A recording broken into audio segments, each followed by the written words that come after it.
Hey, hey, hey, happy new year, wealthy women. I am here getting this together. We are going live. We're trying to go live on a couple different platforms, but I'm getting this together. So there we go. Okay, we're in. Want to go ahead and get you guys together, get myself together for real.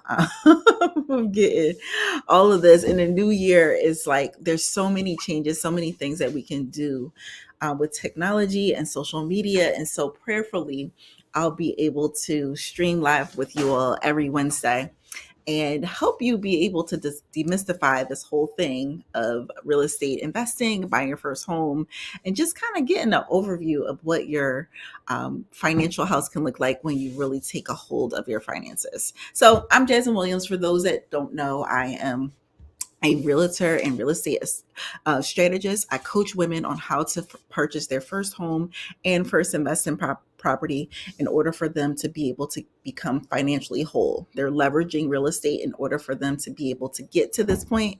And we have been really successful, especially over the last 2 years, with being able to really dig down deep and figure out what women need to know in order for them to, one, make a move, two, be able to go ahead and be successful with investing, and three, be able to keep doing it over and over and over again.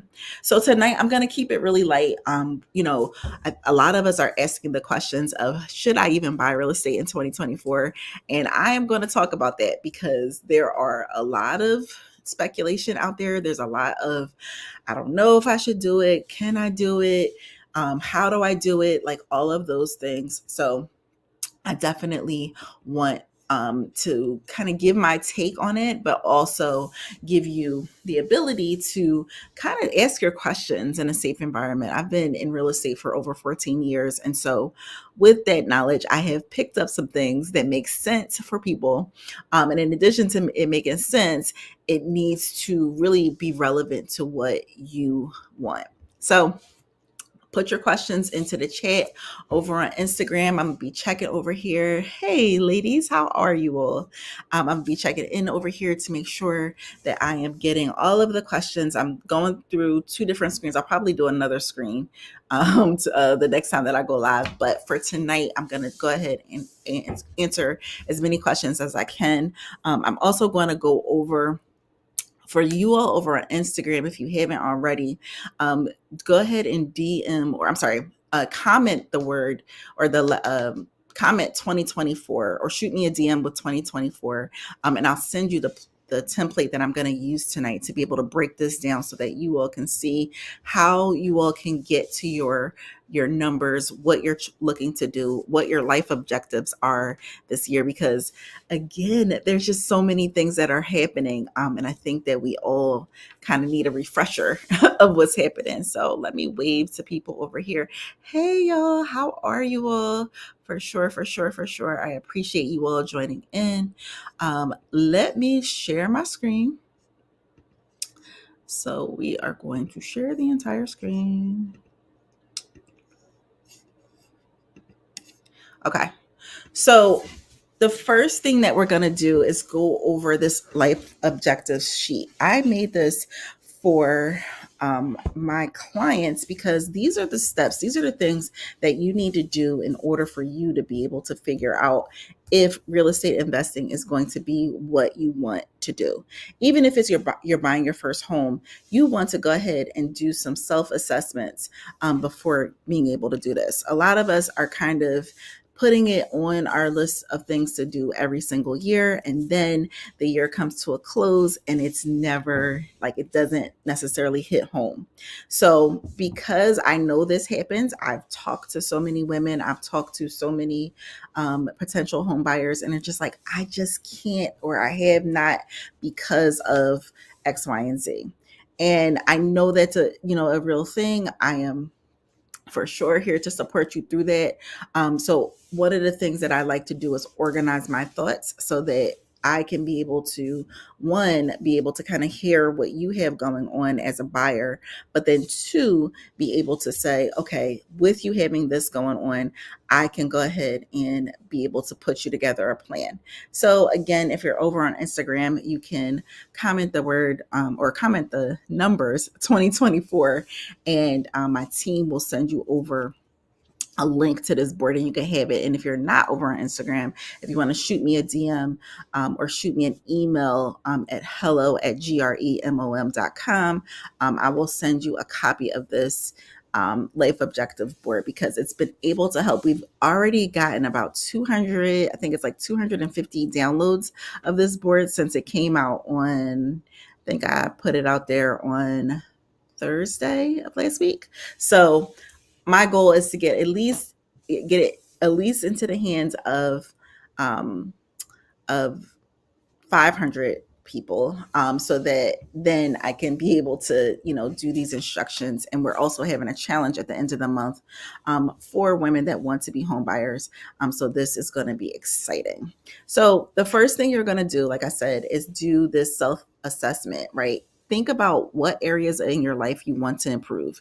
Now, we're of course going to be talking about real estate tonight, but real estate may not be the only way or only area that you really want to improve. You may be like, yeah, I need improvement in some other things as well. And so when you're trying to improve your life and when you're trying to figure out like what needs to happen, you have to examine those areas. And in most cases, there's some questions that you need to consider, right? So you have to think about like where you are with your health, where you are with your finances. A lot of us, our credit took a hit during COVID and we're trying to figure that piece out. So taking your time to figure out exactly where you are is going to be the cheat code to you being able to get these things done. Let me know if that makes sense. The next thing that you want to do is, especially if you're thinking about purchasing a home, is looking at your credit. So in here I have some things that you can do in order to increase your credit today. But in addition, you want to brainstorm, do some research. If you have a credit report and you're not sure how to read it, the best thing to do that I like to do is using AI, right? So I use AI to read my credit report, or not mine in particular, but even clients' reports, so that we can really get the derogatory things out. And AI will spit out how we can go ahead and fix that. So if you all want me to do a demo on that, hold on, I can actually do a demo. If you want me to do a demo on how to fix your credit with AI, just drop a one and I will go ahead and do that quick demo, because again, there are so many resources out here that you can do and you can use that people don't really take advantage of, like a AI. Hold on one second. I can do that really quickly.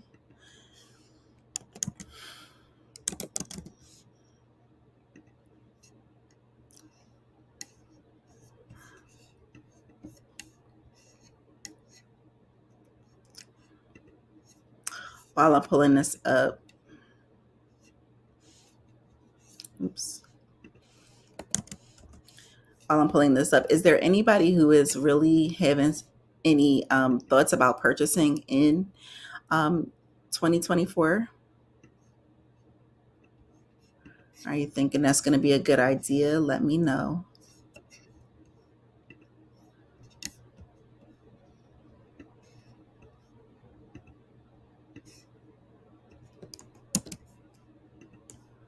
And it could be both. It could be either your investment property or your first home. That's definitely something that can happen.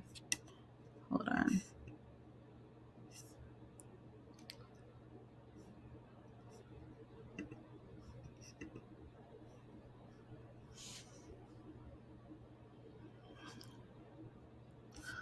All right. So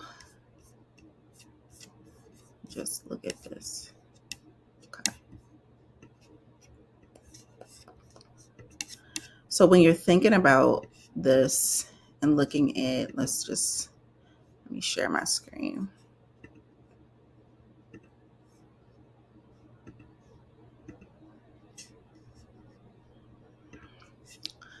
All right. So when you're thinking about purchasing a home, the first thing you want to do is look at your credit. This is someone's credit report, and all of her stuff is out of here, so you won't know who this is. But this is someone's credit report that we're helping, and she had a collection. So one of the easiest ways, when I say use AI or use ChatGPT, is you can take and copy this entire thing. So let's just copy this, and you can go into ChatGPT and you can put into ChatGPT, "Hi, I'm looking to fix my credit. Can you write a letter based on this derogatory report item on my report so that it can be removed?" And then you just copy and paste that account in. And what will happen is that ChatGPT will go ahead and write the letter for you. And it's the information is really, how you use some of those templates and things like that. It's this information is being pulled from the laws that protect consumers, and this helps you be able to write this, and all you have to do is copy paste that into a Word document, and now you have a dispute. This is one of the easiest ways to start fixing your credit so that you can be in the best position when it comes to purchasing a home. Any questions there? I know I'm like all over on all these screens. Yes. Okay. So for sure, you want to go ahead and do that, because now you'll know like how to fix that. And those derogatory items don't need to stay on your report. You don't have to have those on your report. You can get them removed really, really easily. Any questions about that? Let's see. All right. So while there isn't any questions, I know you guys are going to inbox me.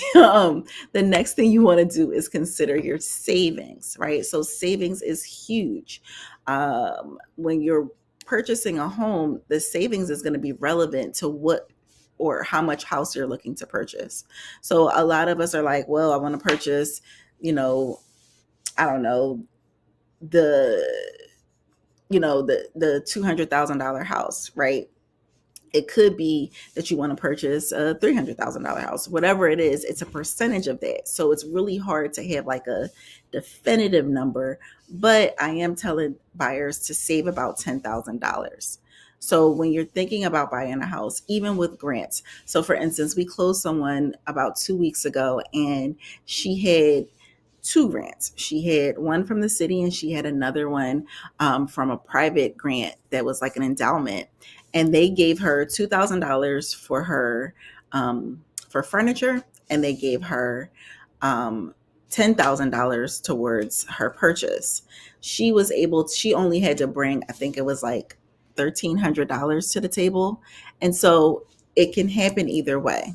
You have to go ahead and be able to be open to what you need. But again, you have to start the process. Any questions about starting the process? And again, a lot of people, like I said, are always asking, well, should I buy a house? Is this a time to buy a house, or what have you? And what I always say is that don't let the interest rate in the news determine what you're going to do, because what they are reporting on is national news. It may not be local to your area, and it may not apply specifically to you. You are going to have to be the one to determine. When interest rates were sky high, yes, it was expensive to buy, but you have to think about it. Now you're in a house where you're going to have some equity. You could go ahead and refi this year when interest rates are lower.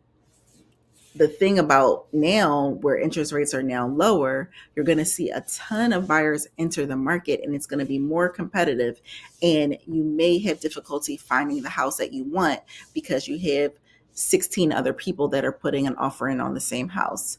This is something that It's going to shift. The market is always going to be volatile that way. And so you're going to have to decide if you're really going to want to take this step. I don't think that you should let interest rates determine that, at least right now, simply because if you're purchasing a house at a higher interest rate, that means that you can afford it, because mortgage companies look at your debt to income ratios. So when interest rates go lower and you're able to refi, now you're going to be even more comfortable in that mortgage payment and be in a house that you want, versus trying to fight out here with the other buyers that need houses. Any questions on that? Does that make sense? Let me know.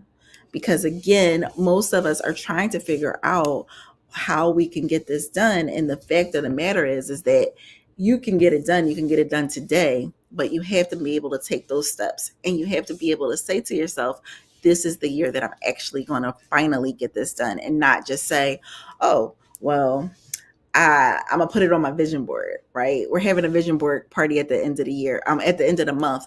And I always tell my students, I always tell my members, like, ladies, while it's important to have vision, it's also important to have those objectives behind your vision, right? It's always important to have some steps of what you need to take in order for you to be able to get this done. Done are the days where you're just like, I want to purchase a house and then not making it happen. Because for women, I'm looking at statistics, it's 62% of women are now single, purchasing and at the head of their households and purchasing their first home. That means that people are out here doing it. The only thing is that, is it women of color that are doing it, right? When you look at those census, it doesn't say that. It's saying women in general. But as Black women, we had to step up to the plate and realize that we can get this done, even if we need some help. And don't be afraid to need the help, right? So any questions for me while I break this down? Yes. Thank you. All right. So I'm going to go back over to this life objective board. Hold on a second.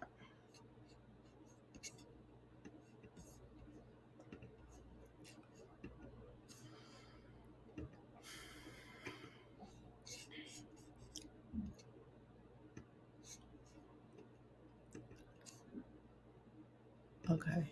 Hold on 1 minute. Let me see.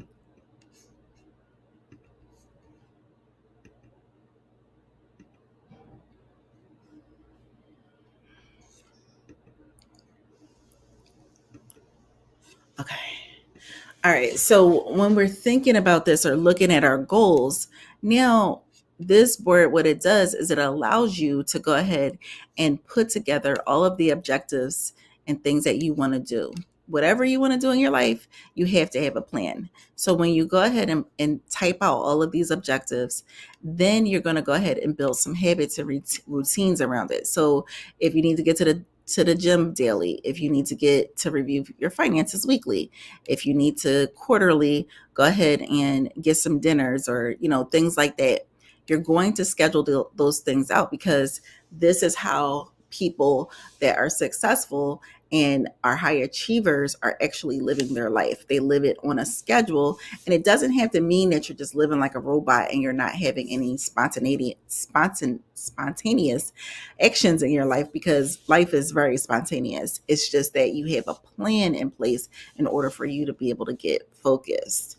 The next thing that you want to do, I did put some Bible verses in here, but the next thing that you want to do, and the Bible verses, if you don't believe in them, you can take them out. You can also put in what you do believe, because you do want to have that in the center of your objections. So objectives. It's very important that you have that.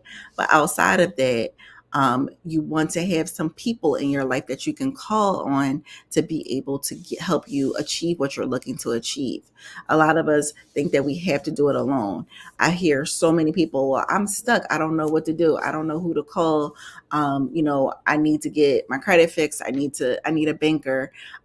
You have to start making a list of the people that you know, or start reaching out to people to make those connections, because life is meant to be lived with others. It's not really meant to be lived with you just trying to figure it all out on your own. There's no way that you're going to be able to do that. So I would say start making a list of the people that are going to help you improve your life in order for you to live a better life. And then finally, this is a chart. This is a habit checker chart where basically you would go through and check off each little box. Sorry, each little box. And once you do that, what will happen is that a graph will populate in order for you to see, have you hit all of your all of the things that you set out to do, or have you not done any of it? I can tell you my last week was like not much of it was done, but I did get a chance to do some of the stuff. And so this is something that you can do to build those habits in your life so that you can feel like you are making some strides. Again, thinking about purchasing a home, purchasing your first investment is something that's very doable.